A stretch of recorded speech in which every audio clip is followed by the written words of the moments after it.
So, I've been thinking about sharing this.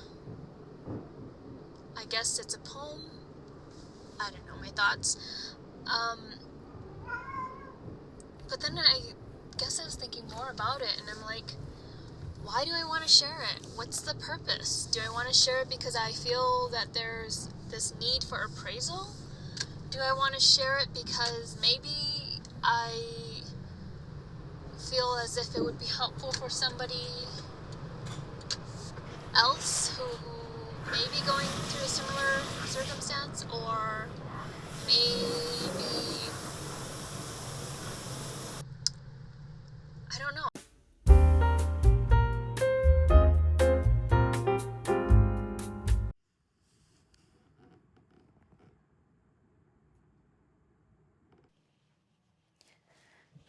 Okay.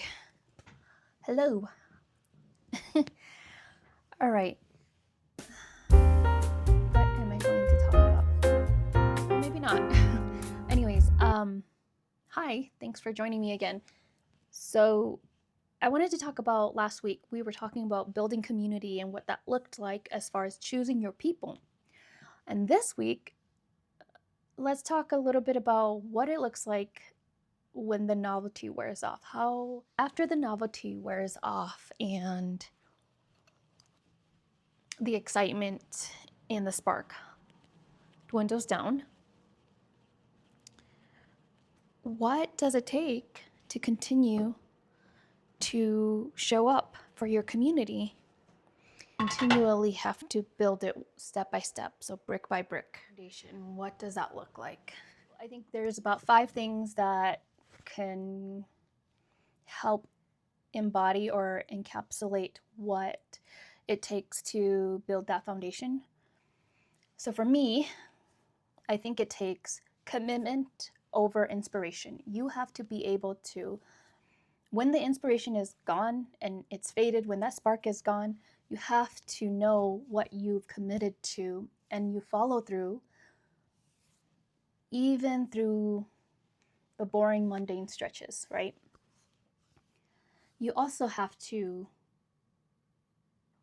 think about, in the smallest ways, how can you routinely build a ritual or a check-in for yourself? For example, a ritual that my partner and I do for both of us independently and also as a couple is our ritual is to have our cup of chai or coffee in the morning together.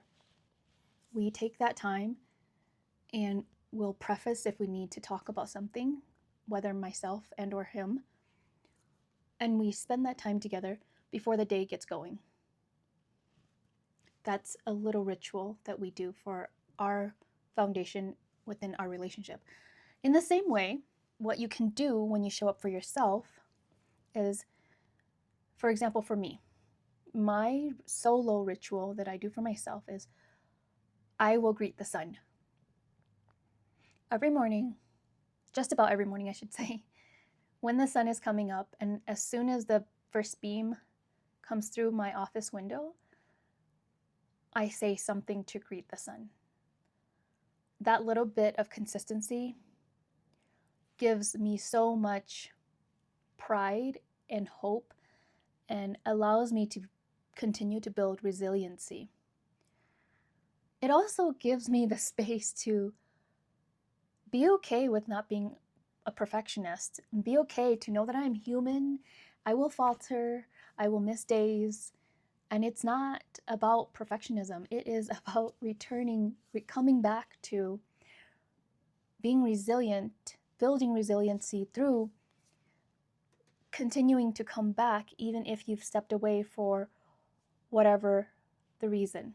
It's your ability to be committed to that little practice of the ritual or the practice of building that foundation of consistency for yourself. I think the last thing is when you begin to build resiliency and self-compassion, small rituals, and you commit to those acts, what kind of follows is accountability. I think that when you hold yourself accountable and you build accountability within yourself so that you can be accountable to others, it allows you to share your practice with others, which in turn kind of dives into what it means to build a community and to build that foundation of the community. It allows you to witness other people's commitment, and it also allows them to witness yours.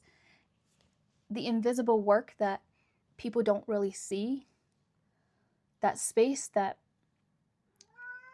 hi Freya, that you continue to work towards.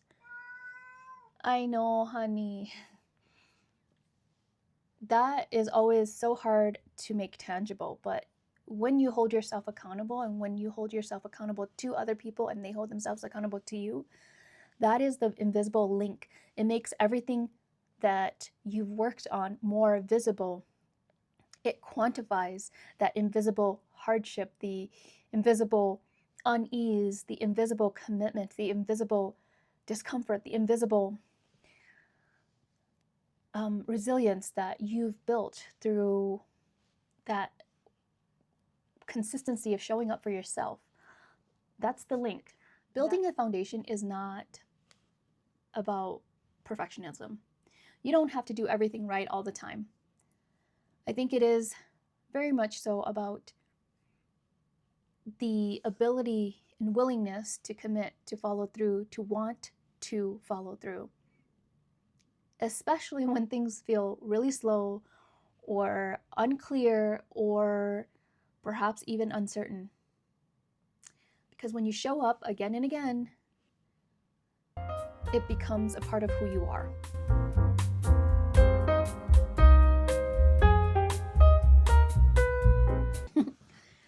So just show up. Show up when it's boring, show up when no one's looking, show up when it's easy, show up when it's hard, because perhaps when you show up, that is where it matters the most. When no one is looking, when no one is paying attention, you don't have to curate what you're saying, how you're saying, what you're doing, how you're doing. You don't have to abide by anybody else's judgment or opinions on how you show up. You just have to know that you are showing up for your community by showing up for yourself in the smallest, most consistent ways. That is how you build a stronger foundation. That is how you continue to strengthen community. Also, what I've found to be very difficult as each week I am recording more is I had bought this, I don't know, online. I think it was during Black Friday sale or something like that. Anyways, I initially bought it so that when I did go on the cruise, if I were going underwater, I could be recording whatever I could see underwater in the ocean. That was why I bought that generic action cam. So I thought maybe I could use it for microphone system. And I thought that those two would be compatible, but nope, they are not compatible. So this whole time I was recording and thinking that I was putting the mic on and it was compatible and that my video footage was going to be fine. Nope. So there's a lot of footage on here that I will probably do a voiceover. Where I find my most authentic self of identity is through curiosity. When I become intrigued by a detail or a fabric of life, my entire being becomes aligned. You see, it is intellectual curiosity that increases with so many questions. My body responds with curiosity like a heartbeat that slightly elevates. My sense of smell becomes more attuned and the tactile sense perks up, perpetuating to receive nonverbal vibrations.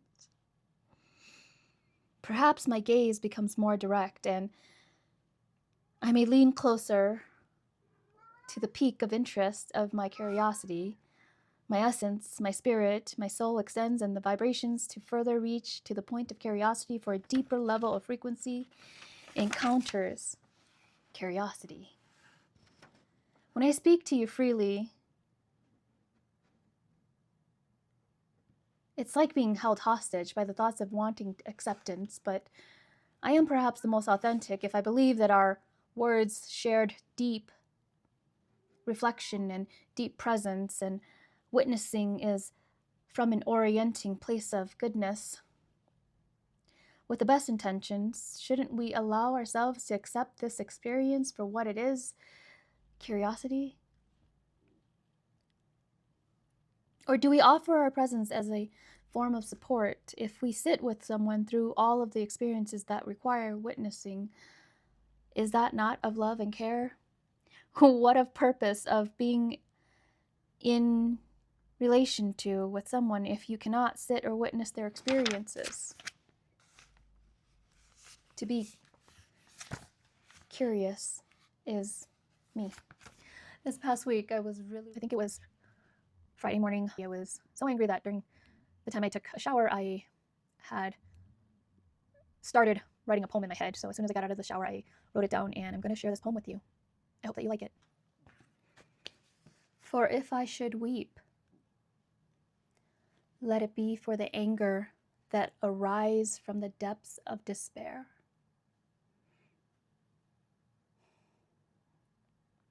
For if I should scream, let it be for the courage that arrive from the blood of our mothers. For if I should breathe, let it be for the whispers that flutters from the resonance of earth. For if I should carry, let it be for the weight that becomes too heavy without regards for the spirits of the many that were born as other. Let us not hide through ignorance and pretend that it is of no bother. For if I should live, let it be done so freely that the hatred sinks away deeply into an abyss of null, and perhaps chaos can recreate, redistribute, and release more love than hate into this physical place that we all call home.